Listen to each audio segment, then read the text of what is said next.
إن الحمد لله نحمده ونستعينه ونستغفره ونؤمن به ونتوكل عليه ونعوذ بالله من شرور أنفسنا ومن سيئات أعمالنا من يهدي الله فلا مضل له ومن يضلل فلا هادي له وأشهد أن لا إله إلا الله وحده لا شريك له وأشهد أن محمدا عبده ورسوله اللهم صل على محمد وعلى آل محمد كما صليت على إبراهيم وعلى آل إبراهيم في العالمين إنك حميد مجيد اللهم بارك على محمد وعلى آل محمد كما باركت على إبراهيم وعلى آل إبراهيم إنك حميد مجيد أما بعد فأوصيكم عباد الله وإياي أولا بتقوى الله وقال الله تعالى في القرآن العظيم والفرقان المجيد يا أيها الناس اتقوا ربكم الذي خلقكم من نفس واحدة وخلق منها زوجها وبث منهما رجالا كثيرا ونساء واتقوا الله الذي تساءلون به والأرحام إن الله كان عليكم رقيبا يا أيها الذين آمنوا اتقوا الله حق تقاته ولا تموتن إلا وأنتم مسلمون يا أيها الذين آمنوا اتقوا الله وقولوا قولا سديدا يصلح لكم أعمالكم ويغفر لكم ذنوبكم ومن يطع الله ورسوله فقد فاز فوزا عظيما அளவற்ற அருளாளனும் நிகரற்ற நிறைந்த அன்புடையனுமாகிய அல்லாஹுவின் திருப்பெயரை போற்றி இப்புனிதமிக்க ஜும்மாவுடைய ஆரம்பம் செய்கின்றேன். அன்பார்ந்த சகோதரர்களே, புனிதமிக்க ஜும்மாவுடைய தலைப்பு அன்வாவுல் மஷீஃபில் குர்ஆன் வ சுன்னா. குர்ஆன் ஒளியில, குர்ஆனுடைய பார்வையில், சுன்னாவில் நபிகள் ஸல்லல்லாஹு அலைஹி வஸல்லம் பார்வையில நடப்பதின் ஒழுங்குகள்,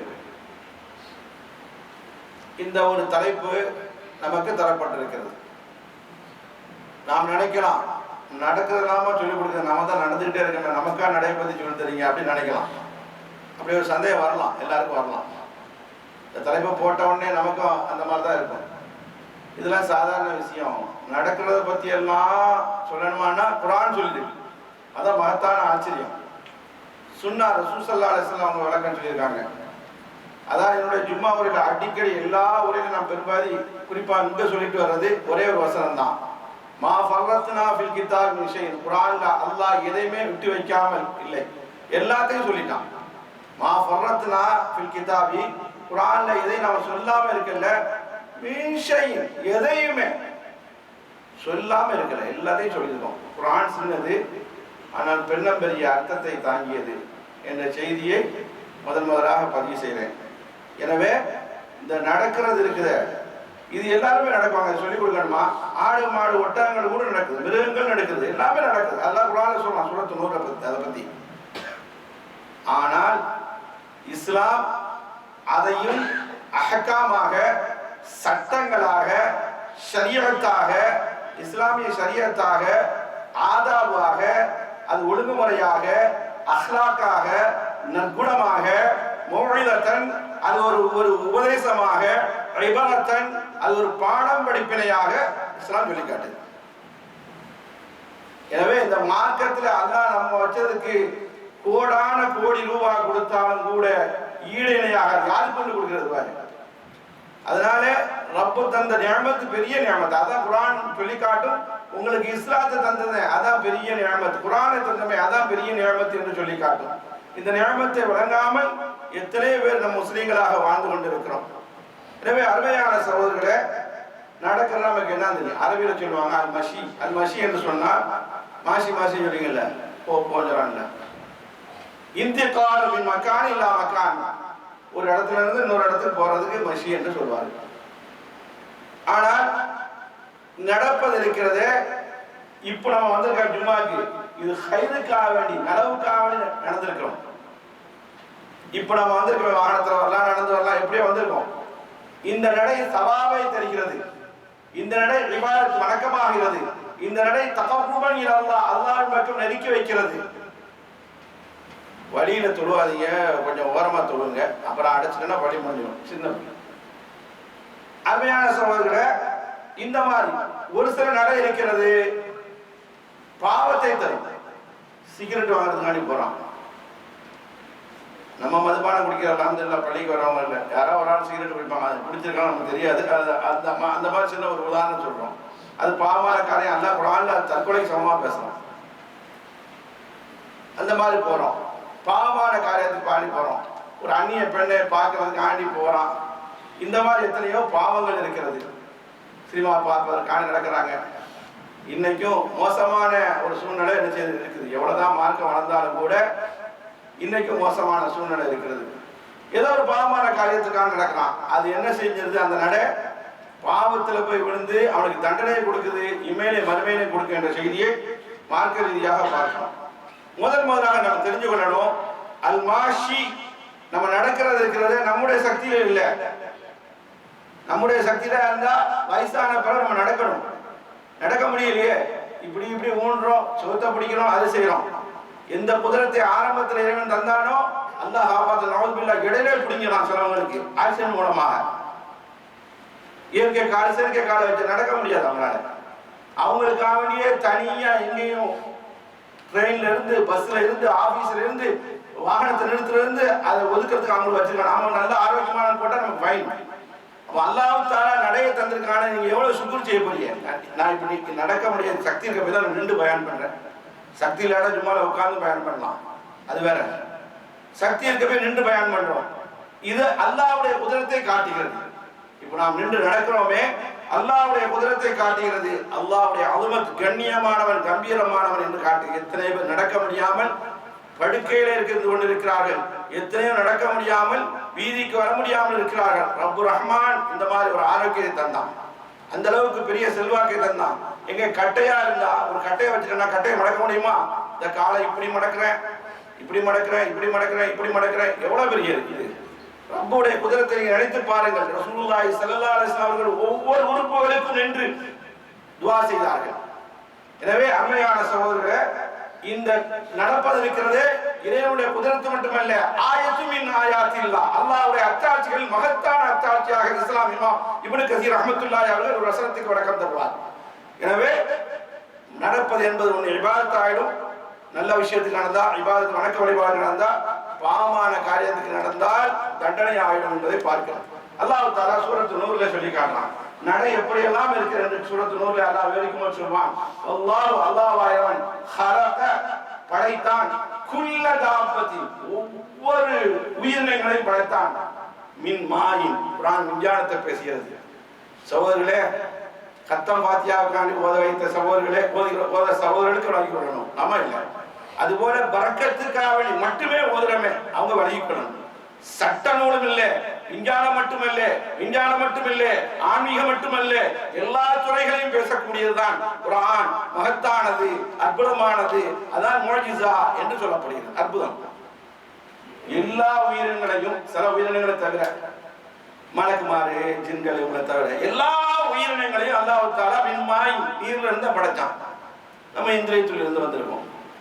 அதுபோல எல்லா உயிரினங்கள், உலகத்துல எல்லா உயிரினங்களும் அல்லாஹ் தஆலா குர்ஆன்ல சொல்றான். நம்ம ஷார்ட்டா சொல்லிடலாம். யாராவது கேட்டா என்ன உயிரினம் எப்படி இருந்ததுன்னு கேட்டா அல்லாஹ் பதில் சொல்றான் நமக்கு. மின் மாயின், நீர்ல இருந்து படைத்தான்.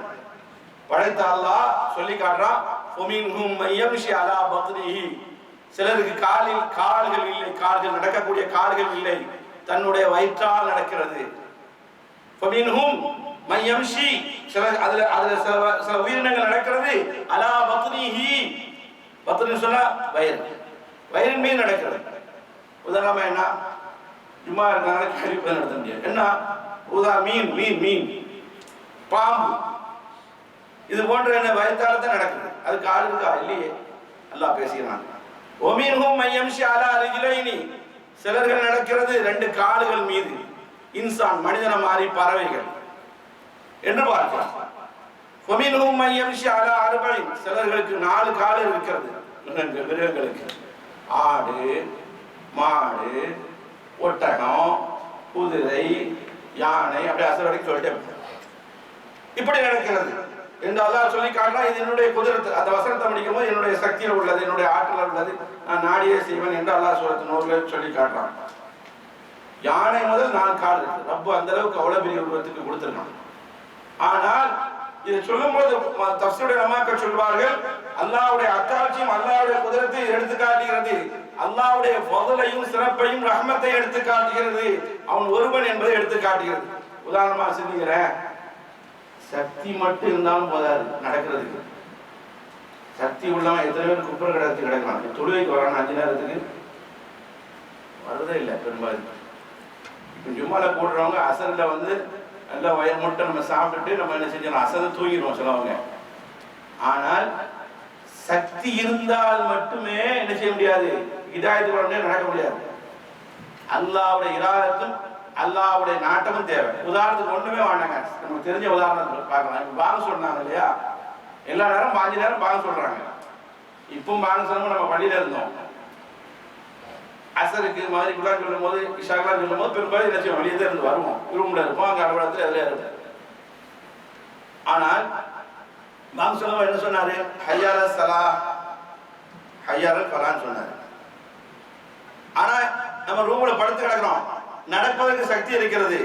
ஆனா ஹய்யால சலா ஹய்யால ஃபலா சொல்லும்போது என்ன சொன்னோம், என்ன சொல்ல வேண்டும் என்று ரசூல் ஸல்லல்லாஹு அலைஹி வஸல்லம் சொன்னாங்க, லா ஹவுல, பாவத்திலிருந்து திரும்பவும் முடியாது, மீளவும் முடியாது, வலா குவத, நன்மை செய்ய முடியாது, நன்மை செய்ய சக்தி இல்லை, இல்லா பில்லாஹ், அல்லாஹ்வுடைய அனுமதி உதவி இல்லாமல். அப்போ நடக்கிறது சக்தி இருக்குது. எழுந்து வர முடியுதா? ஃபஜ்ருக்கு எத்தனை பேருக்கோ பேசுறோம்னா சுத்தமான இல்லை. உங்களை விட நான் கொஞ்சம் பலகீனமான கூட இருப்பேன் உடல் ரீதியா. அதனால என்ன போய் நான் யோக்கியமான இருந்து பேசினா உலகத்தில் அல்லாஹ்வுடைய ரசூலை தவிர யாருமே பேச முடியாது. அதனால நான் தான் அடிக்கடி சொல்லணும், நாம சூஃபியா இருந்து பேசல, நாம சாஃபியா ஆகணும், சாஃபியா பரிசுத்தமா ஆகணும்னு நினைச்சு தான் பேசணும்னு சொல்லுவோம். அப்ப நமக்கு வந்து சக்தி இருக்கிறது, ஆங்கோசை கேட்கிறது, நடப்பதற்கு சக்தி இருக்கிறது, வர முடியல ஹிதாயத்துக்கு. அதனால்தான் இந்த நடை என்பது அல்லாஹ் ரப்பல் ஆலமீனுடைய குவத்திலே உள்ளது, அவனுடைய சக்தியிலே உள்ளது என்பதை நாம் பார்க்கிறோம். அருமையான சகோதரர்களே, லுக்மான் அலைஹிஸ்ஸலாம் உங்களுக்கு எல்லாம் தெரிஞ்ச சம்பவம். சூரத்து லுக்மான், லுக்மான் என்பவர் நபி கிடையாது, ஒரு சாலிஹான நல்லடியார் இல்லையா. அவர் செய்த உபதேசம் அல்லாஹ் தஆலா நபிக்கு எடுத்து சொல்லி அதை குர்ஆன்ல பதிவு செய்து பெருமையாக பேசி காட்டுகிறான் அல்லாஹ் ரப்பல் ஆலமீன். லுக்மான் அலைஹிஸ்ஸலாம் ரசூலுல்லாஹ் காலத்துல வாழ்ந்தாங்க இல்ல, இந்த செய்தியை எடுத்து சொல்றான், நபியை சிந்திப்பீராக, நினைவூட்டுவீராக, இப்படித்தான் வாழ வேண்டும் என்று உமக்கும் உடைய சார்ந்தவர்களுக்கும் அல்லாஹ் சொல்லி காட்டுறான் சூரத்து லுக்மான். அருமையான உபதேசம் செய்தாங்க தன்னுடைய மகனாருக்கு, அடுக்கடுக்கா அல்லாஹ் சொல்லி காட்டுறான். என்ன சொன்னாங்க, லுக்மான் அலைஹிஸ்ஸலாம் ஒரு நல்ல அடியார். பாருங்க, ஒரு சாலிகான நல்ல அடியாருக்கு நபியோட அந்தஸ்து கிடையாது, நம்ம நபிக்கு இந்த மாதிரி கற்றுக் கொடுக்கலாம். அவர்கள் என்ன செய்தார்கள் என்பதை அல்லாஹ் குர்ஆன்ல பதிவு செய்யும்போது, இறைவன் ரப்பு அல்லாஹ் எதை விரும்புகிறானோ, எப்படி நாடுகிறானோ அதுபோல தன்னுடைய குழந்தைக்கு கற்றுக் கொடுத்தார், தாலீம் செய்தார், வளர்த்தெடுத்தார், வார்த்தெடுத்தார் என்று அல்லாஹ் ரப்பல் ஆலமீன் பெருமையா பேசுவோம். முதல் அகீதா கற்றுக் கொடுத்தாங்க, முதல்ல அகீதா கற்றுக் கொடுத்தாங்க. உலகத்துல வேணால் குழந்தைகள் பின்தங்கி விடலாம், படிப்பிலையோ கல்வியிலையோ அதுபோல அறிவிலை, அதாவது வருமானத்திலேயோ பின்தங்கி இருக்கலாம். ஆனால் மறுமையில எதையும் பின்தங்கி விடக்கூடாது என்பதுதான் மார்க்கத்தினுடைய தீர்ப்பு. முதல் அகீதா கற்றுக் கொடுத்தாங்க தன்னுடைய மகனுக்கு. இன்னைக்கு எத்தனை பேர் நம்ம அகீதா கற்றுக் கொடுக்குறோம், நமக்கே தெரியாதானே கற்றுக் கொடுப்போம், எது அகீதா நமக்கு தெரியாது. ஆனால் குர்ஆன் சொல்லி காட்டுது, சூரத்துல் லுக்மான் அல்லாஹ் சொல்லி காட்டுறான். அவங்க சொன்னாங்க, லுக்மான் அலைஹிஸ்ஸலாம் தன்னுடைய மகனுக்கு அகீதா முதல்ல கற்றுக் கொடுத்தாங்க, ரெண்டாவது இபாதத்தை கற்றுக் கொடுத்தாங்க, வணக்க வழிபாடு, ஒரே வசனம் தான். அதுக்கு அடுத்து அஹ்லாக், நற்குணத்தை கற்றுக் கொடுத்தாங்க. அகீதா என்ன கற்றுக் கொடுத்தாங்க, அகீதா படிச்சு நமக்கு வர இதுதான், யா புனைய, என் அருமை மகனே, லா துஷ்ரிக் பில்லாஹ், அல்லாஹ்வுக்கு இணை வைக்காதே, இன்ன ஷிர்க வலுமுன் அதீம், நிச்சயமா இணை வைப்பது இருக்கிறது மிகப்பெரிய அக்கிரமமா இருக்கிறது, அநியாயமா இருக்கு, அல்லாஹ்வுக்கு செய்யக்கூடிய துரோகம் வா அப்படின்னு சொன்னாங்க. ஒவ்வொரு வெறுமை நம்ம உபதேசம் பண்றோம், ஏடா போட்டு கத்திட்டு இருக்காங்க, பேசிருக்காங்க, வேலை வெட்டி இல்லையா, சும்மா அப்படி ஒரு சரக்கு சம்பளத்துக்கான பேச நினைக்கிறோம். இவ்வளவு வெளிச்சமாக இதாயத்தை கொடுத்தும் சேலத்துல அறிவுட்ட நாயை விட மோசமானாங்க. நல்லா குரான்ல சொல்றாங்க, பல்முதல் பஞ்சா எடுக்கணும்ல, கஞ்சா அடிக்கிறவங்க பஞ்சா எடுத்தான். இப்போ நம்ம தமிழ்நாடு சுத்தமாயிட்டு நினைச்சோம். போன ஜும்மால கூட பெருமையா பேசணும் ஆஷுரா பத்தி. அங்கே என்னன்னா அவன் பற்றி எப்படா வீடியோ பார்த்துட்டு இருக்கு, ஏதாவது நல்லா நடந்தா தெரியாது, இஸ்லாமியர்கள் தீ மிதித்தார்கள். அவன் ஷியாக்களும் அவனை மிதிக்கிற மாதிரி தெரியல, ஷியாக்களுடைய கொள்கை தான். பஞ்சா என்பது 5 வந்தது. அந்த 5 பேரை மட்டுமே எடுத்துக்கிறாங்க ரசூலுல்லாஹ்வுடைய குடும்பத்தில். தீ மிதிச்சாங்க, புலி வேடம் போட்டானாங்க. அவன் தலைப்பு செய்தியில் கொண்டு வராங்க. அப்ப என்ன உபதேசம் அவனுக்கு தெரியாது நினைக்கிறீங்களா? அல்லாஹ் நாடல. பார்க்கும்போது நமக்கு கோபம் வருது, வெளி வருது. என்ன இப்படிப்பட்ட இஸ்லாத்துக்கு வருவானா? ஓ இது நம்மள சார்ந்தது தான். நம்ம தசரா போடுறோம், தசரான்னு ஒன்று இருக்குது. அது எங்கே வரணும்னா அங்கே போய் பார்த்தா தெரியும். யூடியூப்ல தசரான்னு ஒன்று இருக்கு, தமிழ்நாட்டில் இருக்கு, பொம்பையில் இருக்கு. இவனை தசர் செய்யாக்கள் அதோட பஞ்சாபம் சொல்லிட்டு நம்ம ஆட்கள் போட்டான். ஜமாத்துக்கு கண்டிக்காது. ஏன் கண்டிக்குது? அவன் எல்லாம் சேர்ந்தது ஒன்று தானே. எனவே அருமையான சகோதரர்கள் இந்த அகீதாவை கற்றுக் கொடுத்தாங்க. அடுத்ததாக இபாதத்தை கற்றுக் கொடுத்தாங்க. யா புனைக்கு, என்னுடைய அருமை மகனே, அத்தைமை சலா, தொழில் நாட்டு, வாமுரு பின் மஅரூஃப், நன்மை ஏவு, வன்ஹானின் முன்கர், தீமையை தடு. குழந்தை கற்றுக் கொடுத்தாங்க. இதை கொடுக்கணும். இது கொடுக்காம நான் இங்கிலீஷ் படிக்க வச்சேன், நான் ஹிந்தி படிக்க வச்சேன் அப்படின்னா அது மௌத்து வரைக்கும் ஒப்பேரும். மௌத்துக்கு பின்னால் ஒன்றும் புரியாது. மூன்றாவது இன்னைக்குள்ள தலைப்பு செய்தியாக இருக்கக்கூடிய இந்த தலைப்பை கற்றுக் கொடுத்தாங்க. என்னன்னா அஹ்லாக் கற்றுக் கொடுத்தாங்க. அருமை மகனே, வலா தம்ஷி ஃபில் அர்தி மரஹா, நடக்கும்போது கர்வமாக, ஆணவமாக, திமிராக நடக்காதே மகனே என்று சொன்னாங்க. இன்னொரு வசனத்துல வருகிறது, சூரத் அல்லாஹ் இஸ்ரால சொல்லி காட்டுகிறான், சுப்ஹானல்லாஹ் என்பது கூடுதலாக வருகிறது. இன்னக லன் தஹ்ரிகல் அர்த, அப்படி திமிராக ஆணவமாக நடந்தால் பூமியை துளைத்து கூடு, நீ உள்ள போக முடியாது. வலன் தபலகல் ஜிபால தூலா. குர்ஆன் எந்த அளவுக்கு அறிவு! இது ரசூலுல்லாஹ்வுடைய நாவில இருந்து வரல, மனிதன் கண்டுபிடிக்கலன்னு சொல்றதுக்கு பெரிய ஆதாரம். வலன் தபலகல் ஜிபால தூலா, மலை அளவுக்கு, இமயமலை இருக்குல்ல, அது பெரிய மலை, அந்த மலை அளவுக்கு பூமிக்குள்ள பூந்து நீ போக முடியாதப்பா, அந்த பூமியில தான் நடக்கிற. அப்ப குர்ஆன் என்ன சொல்லுது? மேல எவ்வளவு நாள் நீங்க ஆராய்ச்சி பண்ணலாம், பூமி கீழே ஆராய்ச்சி பண்ண முடியாது, செத்துருவேன்னு சொல்லுது. விஞ்ஞானத்துடைய ஆராய்ச்சி எடுத்து பார்த்தோம்னா அவங்க என்ன சொல்றாங்கன்னு சொன்னா 3 கிலோமீட்டருக்கு கீழே இன்ன வரைக்கும் போக முடியல, போனா கபரடி வந்துடும் அப்படின்னு சொல்றாங்க. குர்ஆன் எந்த அளவுக்கு பேச பதில இதை வச்சு போட்டுக்கிட்டு நாம எங்கெல்லாம் விஞ்ஞானம் தேடுவோம். இங்க என்னைக்கு ஓத மட்டும் செய்யறோமோ அன்னைக்கு ஃபுல்லா பிரச்சனை தான். அது வேத புத்தகம் என்பதை யாரும் புரிந்து கொள்ளாட்டா இப்படித்தான் வரும். எப்படி சொல்லுது பாருங்க. நமக்கு யார் சொல்லி தருவா? படைத்தவனத்தவர் யார் சொல்ல முடியும்? ரசூலுக்கு தெரியுமா? என்னைக்கா நினைச்சு பார்த்திருக்கலாம்? மேல எவ்வளவு நாள் போலாம், நீ ஆராய்ச்சி பண்ணலாம். அந்த ஒரு மலை இருக்குது, அந்த மலை அளவு கூட நீ கீழே போய் போக முடியாது, ஆராய்ச்சி பண்ண முடியாது. அப்ப அப்படி இருக்கும் பூமியில் என்ன உனக்கு பெருமை இருக்கிறது? உனக்கு என்ன ஆணவம் இருக்கிறது? உனக்கு என்ன அகந்தை இருக்கிறது? உனக்கு என்ன திமிரு இருக்கிறது? மகனே அப்படி செய்யாதே. மக்கள் விரும்ப மாட்டார்கள் மட்டுமல்ல, ரப்பு விரும்ப மாட்டான். எனவே உன் நஃப்ஸ்ல கூட பெருமை வந்துடக்கூடாது என்ற செய்தியை மகனாருக்கு உபதேசம் செய்து அல்லாஹ் நபிக்கு எடுத்து சொல்றான், மக்களுக்கு சொல்லுங்க. எனவே அருமையான சகோதரர்களே, நடையில கிப்ரு வந்துடக்கூடாது, நடையில நான் பெரியவன் என்று வந்துவிடக்கூடாது. நடையில மென்மை இருக்க வேண்டும், நடையில அமைதி இருக்க வேண்டும். இப்ப கேட்கலாம், எப்படிங்க நடக்குதுங்களா? இதுக்கான என்ன போட்ட படமா படுக்கணும்? என்ன போறான் பாரு, எவ்வளவு திமிரா போறான் பாரு, எவ்வளவு ஆணவமா போறான். நீங்க சொல்றீங்க, நான் சொல்றேன்ல, அதான் அளவுகோல். வேற என்ன அளவுகோல் இருக்கும்? எனவே ஒரு பொன் சிரிப்பா இருக்கணும், பார்க்கும்போது ஒழுங்கான ஒரு அமைதியான நடையா இருக்கணும். ஏன்னா அல்லாஹ்வோடு நம்ம நல்ல தொடர்பு வைக்கும் பொழுது மக்களோடு நல்ல தொடர்பு வைக்க வேண்டும் என்ற செய்தியைத்தான், பணிவோடு நடக்க வேண்டும் என்பதுதான் அல்லாஹ் நமக்கு சொல்லி காட்டுறான். நல்லடியார்கள் யார் என்று அல்லாஹ் பட்டியல் போடும்போது இபாதுர் ரஹ்மான் நம்மளை யாரோட சேர்க்கிறான்? ரஹ்மானோட சேர்க்கிறான். அல்லாஹ்வுடைய அடியார்கள் யார் என்று அல்லாஹ் இடத்துல கேட்டால், அல்லாஹ் இடத்துல நம்ம பேச முடியாது. குர்ஆன் தான் அல்லாஹ் நம்மள்ட்ட பேசிட்டு இருக்கான். இபாதுர் ரஹ்மான், ரஹ்மானுடைய அடியார்கள், அளவற்ற அடியார்கள் யார் என்று கேட்டால் அல்லாஹ் சொல்கிறான், அல்லதீன எத்தனை சொன்னான், யம்ஷூன அலல் அர்தி, பூமியிலே நடப்பார்கள், ஹௌனா பணிவாக, மென்மையாக நடப்பார்கள். அது ஆண்களுக்கும் சேரும் பெண்களுக்கும் சேரும், ரெண்டுக்கும் பொதுவான வசனம் தான். ஆனால் வஸ்ஸகீனா அமைதியா நடப்பாங்க. அதே சமயத்தில் ஒரு வக்கார் கம்பீரம் இருக்கணும்னு சொன்னா பெருமை இல்லாத இருக்கும். அது ரொம்ப இழிவா இப்படிலாம் போறதில்லை, ஓரளவு கம்பீரமா இருக்கணும், ரொம்பவும் பெருமையா போயிடக்கூடாது என்ற செய்தியை சொல்லிக்கணும். முஸ்தக்பிரீன் பெருமை உள்ளவர்களா இருக்கக்கூடாது, முத்தஜப்பீரீன் பிறரை அடைக்காத மாதிரி போகக்கூடாது என்ற செய்தியை குர்ஆன் பதிவு செய்கிறது. இது நடையில தான் எங்க நடந்து வந்தாங்க, எல்லாம் வாகனத்துல வந்தோம், வேன்ல வந்தோம், கார்ல வந்தோம், பைக்ல வரணும்னு சொன்னா ஊர்ல பைக்ல போவோம், வரணும்னு சொன்னா அதுலேயும் சொல்லி காட்டுறாங்க முஃபஸ்ஸிரீன்கள். கார் எல்லாம் ரொம்ப வசதி தந்திருக்கான், எத்தனை பேர் நடந்து போவாங்க, பந்தா காட்டுறதுக்காண்டி இப்படி கையை வெட்டிக்கிட்டு இந்த மாதிரி வெட்டிக்கிட்டு செய்யக்கூடாதான். ஒரு ஆளால் கார் தான் எடுக்க முடியும், நம்மளால பைக் தான் எடுக்க முடியும்னா பைக்கில் போகும்போது என்ன சொல்கிறோம், ஆணவம் காட்டக்கூடாது. எனவே இந்த நடையில அதுபோல அது மட்டும் எழுதவில்லை, இதை மட்டும் தொடாது. இந்த வசனம் எப்படி சொல்லியான்னு சொன்னாலும் முஃபஸ்ஸிரீன்கள் எல்லா தஃசீருடைய உலமாக்கள் எப்படி சொல்றாங்கன்னு சொன்னா, அதாவது எதெல்லாம் நீங்கள் அடியீர்களோ கூர்மையான வாட்ச் எடுக்கணும். வைரம் வைடூரிய கல் இருக்குல்ல, ஜெம்ஸ், அந்த கல் இருக்குல்ல மாணிக்கம், கோடிக்கணக்கான போற அளவுக்குலாம் இருக்குது. அதை வச்சுதான் சில ஊர்ல முஸ்லீம்கள் பெரிய பணக்காரர் ஆகிறாங்க. அந்த மாதிரி அணியக்கூடிய நேரத்திலையும் விளக்கூன பொருட்கள் அணியக்கூடிய நேரத்திலையும் மமதையோ பெருமையோ இருக்கக்கூடாது. அது நடையில தான் போய் சேரணும். இந்த செய்தியை பார்க்கணும். நம்முடைய பேச்சில், நம்முடைய ஆடையில, எந்த ஆடை உடுத்திட்டு போகிறோம் அப்புறம் பார்க்கறதுக்காக இது பெண்கள் இடத்துல இருக்கும். ஆனால் பெண்கள் நம்ம குறை சொல்ல நினைக்கக்கூடாது, அது அவங்களுடைய இயல்பாக இருக்குது. ஆம்பளேட் இருக்க கம்மி, சில ஆம்பளேட் இருந்தாலும் தவிர்த்து விடணும். இது வரைக்கும் புர்கா போட்டு போவாங்க, ஹஃப்லாத் அதாவது நிக்கா மாதிரி மஜ்லிஸ் மாதிரி ஏதோ வைபவம் நடக்கிறவங்க ஒருத்தருக்கு ஒருத்தர் புர்காவை காட்டி இதை காட்டினா என் நகையை பார், என்னை பார், நகையை பார், என்னுடைய உடையை பார், பட்டை பார் அப்படின்னு.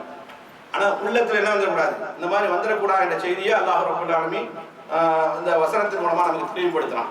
எனவே இப்திசாம் நடக்கும் போது யாராவது பார்த்தா நம்ம என்ன கர்வத்தோடு பார்க்காம ஒரு பொன்சிரிப்போட ரசூல் அதிகமாக பொன்சிரிப்பாங்க, மென்மையாக நடப்பாங்க, பணிமா நடப்பாங்க, ரஹ்மத்தை காட்டுவாங்க. அடுத்து அல்லாஹ் தஆலா நடையை பற்றி புகழ்ந்து சொல்றாங்க குர்ஆன்ல. சூரத்துல் கஸஸ் நினைக்கிறேன் அல்லாஹ் ரப்பல் ஆலமீன் சொல்லி காட்டுறான். நமக்குலாம் தெரிஞ்சது தொட்டுட்டு போவோம், தலைப்பின் அருமையை கருதி. நடையில கூட வெட்கத்தன்மை இருக்கிறது அல்லாஹ் சொல்லி காட்டுறான்.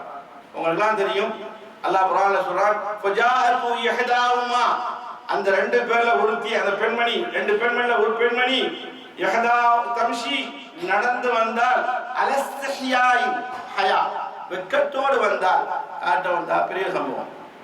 மூசா அலைஹிஸ்ஸலாம் யாருடைய மகன்? ஷுஐப் நபின்னு சொல்றோம்.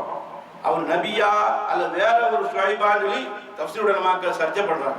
நம்ம எல்லாம் ஷுஐப் நபி சொல்லிட்டு வரோம், கருத்து வேறுபாடு இருக்குது. ஷுஐப் என்ற பேர்ல உள்ள ஒரு சாலிஹான அடியார் என்றும் இல்ல ஷுஐப் நபி தான் எப்படியோ ஒண்ணு இருக்குது. ஆனால் வந்தார், அவன் தகப்பனார் எந்த அளவுக்கு ஒழுக்கத்தோடு இருப்பாங்க. அங்க ஆம்பளையார் இல்லை, தகப்பனார் அபூனா ஷேഖுன் கதை குர்ஆன் சொல்லுது, என் தந்தை ரொம்ப தள்ளாடி, அதனால நாங்கள் தண்ணி எடுக்க வந்தோம். அல்லாஹ் குர்ஆனை பெருமையா பேசுறான். கியாமத்து நாள் வரைக்கும் அதை ஓதுறோம், அதை ஓதுறதுனால நமக்கு 10 நன்மை கிடைக்குது. அந்த பெண்மணியில ஒருத்தி வெட்கத்தோடு நடந்து வந்தார். காரணம் என்ன? இமாம் இப்னு தஃசீருடைய மக்கள் எழுதுறாங்க, அதிகமா வெளியே வந்ததே இல்லையா. ஒரு செய்யமா வெக்கமா இருக்கும் இல்லையா, அதிகமா வெளியே வந்ததே இல்லை. ஆனால் இன்னைக்கு நம்ம சொல்லவே தேவையில்லை. எல்லா பக்கம் போய் மக்கள் எல்லாம் இங்க கூடி இருக்கிறாங்க, குற்றாலம் வரைக்கும் போய் எல்லாத்தையும் வந்து நம்ம இது பண்ணிட்டு நம்ம என்ன செஞ்சுட்டு இருக்கோம். குர்ஆன் இப்படி பேசுது, இந்த குர்ஆன் நம்ம வழிகாட்டின்னு நினைக்கிறோம். ஆனா நம்ம மாறு செய்யணும். வெட்கத்தோடு நடந்து வந்தால் என்ற செய்தியை அல்லாஹ் ரப்பல் ஆலமீன் பெருமையாக பதிவு செய்கிறான் என்றதை பார்க்கிறோம். இது ஒரு நல்ல குணமா இருக்கிறது என்று பார்க்கிறோம். அது அல்லாமல் இது ஒரு இபாதத் என்பதை பார்க்கிறோம். அது அல்லாமல் அல்லாஹ் ரப்பல் ஆலமீன் விரும்பக்கூடிய செய்தியாக இருக்கிறது என்று பார்க்கிறோம். அது மட்டுமல்ல சகோதரர்களே, நடை என்பது நான் ஆரம்பத்தில் உரையில சொன்னேன், இபாதத்தா அமையுதுன்னு சொன்னேன். சில நேரத்தில் நடப்பது நம்ம மீது கடமையாகிறது. தொழுகைக்காண்டி வரோம், நடந்து வர வேண்டும் என்று இஸ்லாம் சொல்லி காட்டுது. கண்ணே தெரியாவிட்டாலும் கூட ஜமாத்துக்கு வரணும். உங்களுக்குலாம் தெரியும், 1000 தடவை கேட்ட ஹதீஸ். அப்துல்லா இப்னு மக்தூம் அவர்கள் ரசூலுல்லாஹி ஸல்லல்லாஹு அலைஹி வஸல்லம் சொல்றாங்க, அல்லாஹ்வுடைய திருத்தூதர்களே, மதீனாவிலே வசதிகள் நிறைய இருக்குது. இரவு நேரம், பகல் கூட சொல்றாங்க, இரவு நேரத்துல வந்து என்னால வந்து என்ன வர முடியல. லைஸ லீ காயிதுன் யகூதுனி இலல் மஸ்ஜித், மஸ்ஜிதுக்கு யாராவது கை பிடிச்சி கூட்டி வரணும், கஞ்சலாக கூட்டி தானே வரணும்.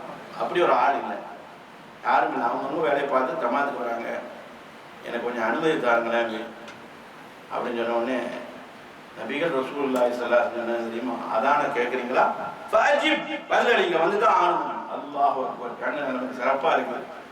இதை நானும் குற்றம் செய்யலாம், நீங்களும் குறை செய்யலாம். அப்போ இந்த நடை என்பது இபாதத்தாக இருக்கிறது. கண்டிப்பாக நடந்து வந்துதான் ஆக வேண்டும் என்பதை மார்க்கத்தை சொல்லி காட்டு. எந்த அளவுக்கு ரசூலுல்லாஹ் சொன்னாங்கன்னா, நீங்க நடை என்று நீங்க அரபில யூடியூப்ல அடிச்சு பார்த்து சொன்னா, நடை என்பது இபாதத்தை மட்டும்தான் பேசுவாங்க, மற்றெல்லாம் பேசவே மாட்டாங்க. ரசூல் ஸல்லல்லாஹு அலைஹி சொல்றாங்க, நடக்க முடியலையா தவுண்டா வாங்க. அவர் காலையில் அப்படின்னு காட்டுறாங்க. சில நூற்றுல ஒரு ஆட்கள் பார்க்கிறோம் தொழுகையில அப்படி வராங்க. அவங்களுக்கு உள்ள இறைபக்தினாலே கண்மணி ரசூலுல்லாஹ் சொன்னாங்க, முனாஃபிக்குங்களுக்கு தொழுகை வந்து பெரிய பாரதூரமா தெரியும். குறிப்பா இந்த தொழுகை சொன்னா இஷா தொழுகையும் ஃபஜ்ருடைய தொழுகையும் ரெண்டு பாரதூரமா தெரியும். காரணம் என்ன? அவங்களுக்கு நம்பிக்கை இல்லை. ஆனா கண்மணி ரசூலுல்லாஹ் சொல்றார்கள், இஷாவுடைய நன்மை ஜமாத்துக்கு வரணும், பள்ளியில தொழில் ஜமாத்துக்காண்டி வரணும். அப்படிதான் அங்க ஹதீஸ் இருக்குது.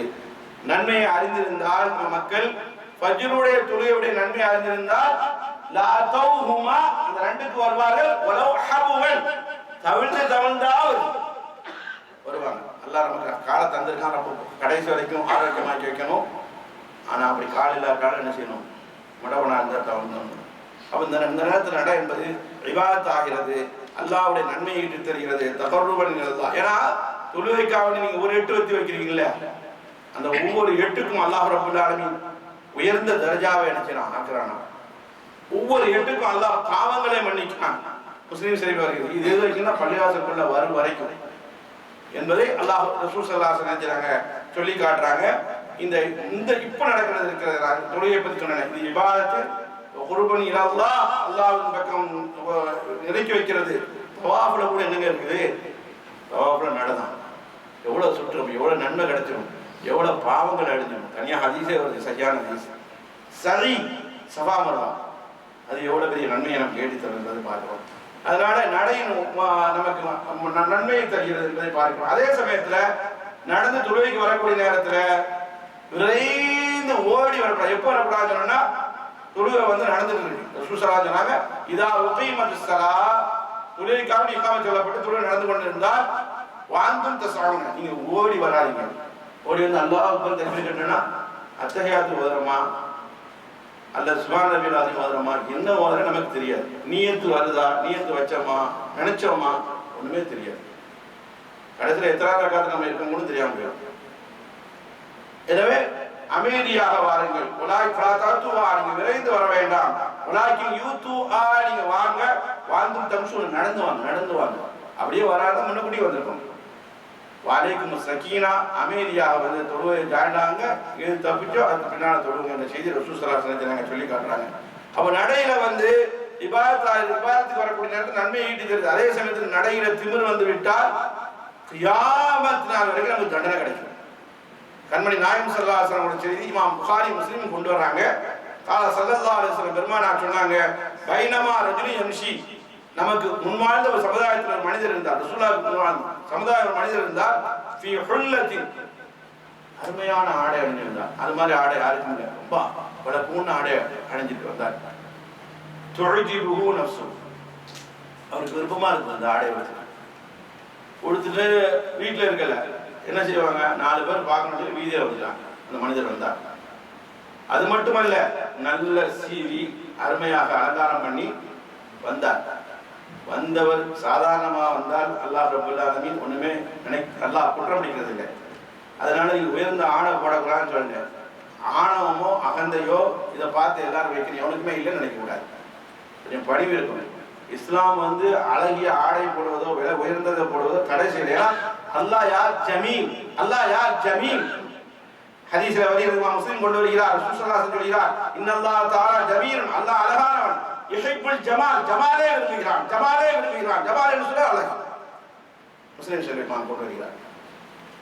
ஆனா அதே சமயத்துல இஸ்லாம் வந்து அதே சமயம் திமிராக வந்து நீங்க நின்றால் நடையில நின்றால் அப்படித்தான் வந்தார். பல பூர்ண ஆடை கொடுத்துட்டு அந்த ஊர்ல யாருமே கொடுக்க முடியாத ஆடையை கொடுத்துட்டு அழகா சீவிட்டு பவனி வருகிறார்.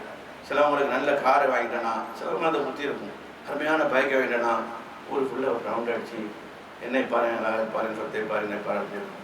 ஆனால் இந்த தன்மை இருந்தால் அவருக்கு இருந்தது. ரசூலுல்லாஹ் சொல்றாங்க, முன்வாழ்ந்த சமுதாயத்தில் அந்த மனிதனுக்கு இருந்தது. இதன் அந்த நேரத்தில் ஹஸவல்லாஹில் அல்லாஹ் பூமியில சொல்லி வாங்கிட்டார். பூமிக்குள்ள போயிட்டார், உதைச்சிட்டான் அல்லாஹ். பெருமானார் அதோட விடலை, சொல்லி காட்டுகிறார். அவர் குலுங்கி பூமியில இன்னும் போய் கொண்டே இருக்கிறார். பூமியை அழுத்தி கொண்டே இருக்கிறது. ஃபீஹா இந்த பூமியில இலா யௌமில் கியாமா, கியாமத் நாள் வரைக்கும் அப்படியே போயிட்டே இருக்கும், போய் கொண்டே இருக்கிறார் அவர். என்ற செய்தியை சொல்லி காட்டுகிறார்கள். எனவே அருமையான சகோதரர்களே, நம்ம உயர்ந்தாலும் சரி, நமக்கு அந்தஸ்து எவ்வளவுதான் போனாலும் சரி, சொத்துக்கள் இருந்தாலும் சரி, நமக்கு அடக்க வேண்டும், நமக்கு படிக்க வேண்டும். சிலதெல்லாம் பார்த்துருக்கோம், ஓதுற காலத்தில் பார்த்துருக்கோம். பெரிய கோடீஸ்வரர், அவரு கார் வச்சிருக்கிறது தன்னுடைய இது வச்சுக்க தெரியக்கூடாதுன்னு என்பதற்காக வேண்டி கொல்லைப்புறமாகவும் ஓரமாக அங்கே எடுத்துட்டு வருவாங்க. ஏன்னா கேட்டால் அது பேணுதல். அதனால நம்ம அப்படி சொல்ல வரல, உள்ளத்தை தான் எல்லாம் பார்க்கலாம், உள்ளத்தை எல்லாம் பார்க்கிறான். அந்த செய்தியை நம்ம பார்க்கிறோம். எனவே அருமையான சகோதரர்களே, பணிவு என்பது இருக்கணும், நடையில இருக்க வேண்டும் என்ற செய்தியை, அதுபோல உடையில இருக்க வேண்டும் என்ற செய்தியை, நாம் அணியக்கூடிய இடத்துல பணிவு இருக்க வேண்டும் செய்தியை குர்ஆன் நமக்கு அருமையாக பதிவு செய்கிறது. வல்ல அல்லாஹ் ரப்புல் ஆலமீன் நாம் நடக்கக்கூடிய அந்த நடையெல்லாம் ரஹ்மத்தாகவும் ஹைராகவும் பரக்கத்தாகவும் இபாதத்தாகவும் அல்லாஹ் நமக்கு நடக்கக்கூடிய ஆக்கி வைப்பான். நம் நடைய பாவமான காரியத்துக்கு இல்லாம ஆக்கி வைக்க வேண்டும் கூறி முதலில் செய்கிறேன். வாஹிரு தாவானா அல்ஹம்துலில்லாஹி ரப்பில் ஆலமீன்.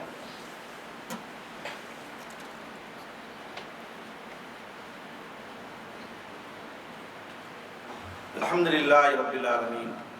வஸ்ஸலாத்து வஸ்ஸலாமு அலா அஷ்ரஃபில் அன்பியாஇல் முர்ஸலீன் வ அலா ஆலிஹி வ ஸஹாபிஹி அஜ்மஈன். அம்மா பஅத். வலா தம்ஷீ ஃபில் அர்தி மரஹா. அருமையான சகோதரர்களே, இன்னைக்கு நம்ம வாகனத்தில் வரோம், நீங்கள் நடையை பற்றி பேசுறீங்க, எங்களுக்கு சம்பந்தம் இல்லை நம்ம நினைக்கலாம். நம்ம வெகு தூரத்துலேருந்து வர்றோம், அல்லாஹ் தஆலா நம்ம நியத்துக்கு தக்கவாறு என்ன செய்வான், கூலியை கொடுப்பான். நம்முடைய முன்னோர்கள், என்னை பெற்றெடுத்த உங்களை பெற்றெடுத்த கபூரிலே வாழ்ந்து கொண்டு இருக்கக்கூடிய நம் முன்னோர்கள், அவங்கள்ட்ட சில நன்மை இருக்கலாம், தீமை இருக்கலாம். ஆனால் நான் அறிஞ்சு பார்த்துருக்கேன், சைக்கிள் இல்லை. அந்த காலத்தில் சைக்கிள் தான் பெரிய குதிரை கொம்பு. இப்போ எல்லாம் சைக்கிள்லாம் மறைஞ்சி போச்சு. பைக் இல்லாத வீடு கொஞ்சம் அளவுக்கு வந்து, கார் இல்லாத வீடு கடைசி வரைக்கும் அப்படிதான் வாழ்ந்தார், அப்படியே மறைஞ்சிச்சு. ஆனால் முன்னோர்கள் பெரும்பாதிகள். ஆனால் அவங்க ஆரோக்கியமாக வாழ்ந்துட்டு என்ன செஞ்சிட்டாங்க, போயிட்டாங்க. இன்னைக்கு பைக்கில் போகும்போது நம்மளோட தொந்தியும் நம்முடைய இதுவும் மேலும் மேலும் குழுந்ததை தவிர, காரில் போகும்போது அப்படி இருக்க தவிர, ஆனால் நமக்கு ஆரோக்கியத்தில் கேடு இருக்காது. நடப்பதனால் நமக்கு நிறைய நன்மையை நமக்கு இஸ்லாமும் நமக்கு சொல்லி காட்டுகிறது, உலகமும் மருத்துவமும் சொல்லி காட்டுகிறது. அதனால நன்மைக்காக நாம் நடந்திருக்க வேண்டும் என்பது மார்க்கம் வலியுறுத்துகிறது. அருமை நாயகம் ஸல்லல்லாஹு அலைஹி வஸல்லம் சொல்லி காட்டுறாங்க. கால ஸல்லல்லாஹு அலைஹி வஸல்லம் பெருமானார் சொன்னாங்க, இன்னக்கும் முலாக்குல்லாஹ், நாளை மஹ்ஷர் மன்றத்திலே, நாளை ஹிசாப் நேரத்திலே, மாலிக் யௌமுத்தீனிலே, யௌமுல் ஜஸாவிலே, யௌமுல் ஹிசாபிலே நீங்க அல்லாஹ் இடத்துல வரும்பொழுது எப்படி முஷாத்தன் நடந்தா வர முடியும். எவ்வளவு பெரிய கோடான கோடி உலகத்திலேயே அவர் தான் கார் வச்சிருந்தான், உலகத்திலேயே அவர் உயர்ந்த விமானத்தில் போயிருந்தான், உயர்ந்த கார்ல போயிருந்தான், எவ்வளவு பெரிய மன்னதா இருந்தா முஷாத்தன் நடந்துதான் அல்லாஹ்வை சந்திக்க வேண்டிய ஹிசாப் கேள்வி கணக்கில் மஹ்ஷர் மன்றத்தில். அப்படி சொல்லிட்டு ரசூலுல்லாஹி ஹுஃபாத்தன், செருப்பு இல்லாதவரா, வகையான ஜோடி செருப்பு போட்டிருக்கோம். அம்மாவுடைய வயிற்றிலிருந்து வர மாதிரி வர வேண்டும். சுண்ணத்து விடப்படாதாக ஒருதான் சுண்ணத்து விடப்படாதவராக ஹுஃபாத்தன் நிர்வாணமாக. அப்போ நமக்கு என்ன திமிர் இருக்குது, நமக்கு என்ன ஆணவம் இருக்குது, நமக்கு என்ன பெருமை இருக்குது, சிந்திச்சு பாருங்களேன் என்பதை கண்மணி ரசூலுல்லாஹி ஒரு கண் முன்னால் கொண்டு வருவார். எனவே நம்ம இப்போ நம்ம என்ன நினைக்கிறோம் தெரியுமா, அருமையான எண்ணம் தான், நல்ல எண்ணம் தான். நம்ம எங்கேயாவது நம்ம போறோம்னா பள்ளிவாசல் பக்கத்தில் வீடு இருக்கணும், அப்படி பிடிச்சா நல்லா இருக்கும், எல்லாரும் ஆண்கள் பெண்கள் நினைப்போம். கண்மணியுடைய பார்வை பெரிய வேற ஒரு பார்வை. ரசூலுல்லாஹி சொல்லி முடிச்சாரு. ரசூலுல்லாஹி ஸல்லல்லாஹு அலைஹி வஸல்லம் அவர்கள் மதீனாவிலே மஸ்ஜித் நபவியிலே வாழ்ந்து கொண்டிருக்கிறார்கள். மஸ்ஜித் நபியை சுற்றி வெறும் காலிடமா இருக்கு. பெருமானாருடைய பள்ளி இருக்கிறது, பெருமானாருடைய வீடு இருக்குது, சுற்றி காலிடமா இருக்கிறது. அப்பொழுது பனி சலமாவுடைய குடும்பத்தார்கள், கோத்திரத்தார்கள் கொஞ்சம் வசதி விடுவாங்க. அப்ப அங்க வந்து வீடு கட்டி மஸ்ஜித் நபியில இருந்தா நிறைய நன்மை கிடைக்குமே. நம்ம வீடு தூரமா இருக்கு, மஸ்ஜித் நபியை விட்டு ரசூலுல்லாஹ்வுடைய பள்ளியை விட்டு கடைசி எல்லையில இருக்கு, ஊருடைய எல்லையில. அப்ப நம்ம வீடு அங்க கொண்டு வந்துருவோமே, வீடு கட்டி ரசூலுல்லாஹ் பள்ளி கட்ட வந்துருவோமே, நிலங்கள்லாம் காலியா இருக்கு, காசு கொடுத்து வாங்கி வந்துருவோமே நினைக்கிறாங்க. இந்த செய்தி அப்படி பரவலாக சஹாபாக்கள்கிட்ட பரவி வரும்போது ரசூலுல்லாஹ்ட்ட இந்த செய்தி போகுது. கண்மணி ரசூல் ஸல்லல்லாஹு அலைஹி வஸல்லம் புகாரி முஸ்லிம்ல தொழுகையுடைய பாடத்தில் வரக்கூடிய செய்தி, முஸ்லீம்ல வரக்கூடிய செய்தி, சலாத்திலே வந்து தொழுகையுடைய பாடத்தில் தமிழ்ல இருக்கு. அப்பொழுது பெருமானார் ஸல்லல்லாஹு அலைஹி வஸல்லம் பனி சலமாவுடைய கூட்டத்தார் பார்த்து கேட்குறாங்க, உங்களுடைய வீடு மஸ்ஜித் நபியை விட்டு தூரமா இருக்குன்னு நினைச்சு இங்கனக்குள்ள காலி இடம் இருக்குன்னு சொல்லிட்டு இங்கே வீடு கட்ட நாடுகளாமே அப்படியா அப்படின்னு கேட்டாங்க பனு சலமாவுடைய குடும்பத்தார்கிட்ட. அவங்க சொன்னாங்க கால் நாம் யார சொல்லலாம், அப்படிதான் நாங்கள் விரும்புகிறோம் அப்படின்னு சொன்னாங்க. எனக்கு இந்த செய்தி கிடைக்குதுன்னு ரசூலுல்லாஹ் சொல்றாங்க. அப்படின்னு சொன்னால் நீங்க ஒன்றை புரிஞ்சு கொள்ளுங்க. பெருமானார் சொல்றாங்க யா பனி சலமா, பனு சலமாவுடைய குடும்பத்தார்களே கோத்திரத்தார்களே, தியாருக்கும் துக்தப ஆசாருக்கும், தியாருக்கும் துக்தப ஆசாருக்கும், தியாருக்கும் துக்தப ஆசார் 2 தடவை சொல்றாங்க. அல்லாஹ் தஆலா நீங்க வீட்டில இருந்து வரீர்களே ஒவ்வொரு அடிக்கும் ஒவ்வொரு நன்மை எழுதுகிறான், ஒவ்வொரு அடிக்கும் ஒவ்வொரு பாவத்தை அளிக்கிறான். இந்த நன்மை இழக்க போகிறீர்களா என்று கேட்டாங்க. உடனே அவங்க என்ன செஞ்சாங்க, பின்வாங்கிட்டாங்க. எனவே அருமையான சகோதரர்களே, நடையில நமக்கு நிறைய நன்மையை தருகிறது. அல்லாஹ்வுக்காக நடக்கக்கூடிய நேரத்தில், மார்க்கத்துக்காக நடக்கக்கூடிய நேரத்தில், தஅவாவுக்காக நடக்கக்கூடிய நேரத்தில், தொழிலுக்காக நடக்கக்கூடிய நேரத்தில், தஅலீமுக்காக நடக்கக்கூடிய நேரத்தில், மார்க்க சபைக்காக நடக்கக்கூடிய நேரத்தில் அல்லாஹ் எண்ணற்ற நன்மையை தருகிறான். இந்த காலையும் ஆரோக்கியமாக்கிறான். எந்த நோக்கத்துக்காக இறைவன் படைத்தானோ அதுக்கு சுக்ர் செய்த நன்மையும் கிடைத்து விடுகிறது. அவன் தந்த நியமத்துக்கு எத்தனை பேர்கள் கால் இருந்தும் கூட வலியால் துடிக்கிறார்கள், எத்தனை பேர்கள் கால்கள் இருந்தும் கூட சக்தி இல்லாமல் இருக்கிறார்கள், எத்தனை பேர் கால் இல்லாமல் முடவர்களாக இருக்கிறார்கள், எத்தனை பேர்கள் கால்கள் இருந்தும் கூட நடக்க முடியாமல் பக்கவாதம் என்று சொல்லக்கூடிய அளவுக்கு இருக்கிறார்கள். ரப்பே, நீங்க இந்த காலை இறுதி மூச்சு வரை, இறுதி பேச்சு வரை உனக்காகவே வைப்பேன் என்ற எண்ணத்தோடு வாழக்கூடிய தௌஃபீக் வல்ல ரஹ்மான் யாவருக்கும் தருவானா என கூறி என்னுடைய ஹத்பாவை நிறைவு செய்கிறேன். வாஹிர் தாவானா அனில் ஹம்துலில்லாஹி ரப்பில் ஆலமீன். அஸ்ஸலாமு அலைக்கும் வரஹ்மத்துல்லாஹி வபரகாத்துஹு.